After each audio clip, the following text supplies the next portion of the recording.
Hello there. Sometimes you might hear people asking the selling agent, why is the vendor selling? And you might wonder, why do they want to know? Who cares why the vendor is selling? Well, as a buyer's agent, it is a question I ask. And the reason I ask is because it allows me to determine a few things. And one of those things is what I'd like to share with you today.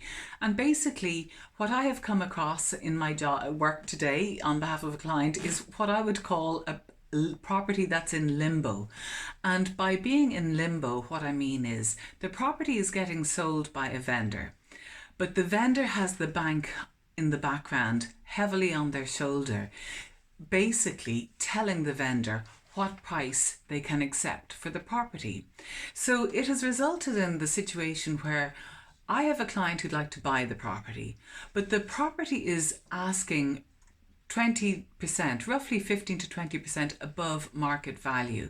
And I am reluctant to recommend to my client that she pay 15 to 20% above market value. But on asking and doing further inquiries, we realise that this extra percentage, this premium, is being required by the bank who holds the mortgage to the property. So the bottom line for us is that I've got a client who's in a hurry. She wants to act quickly.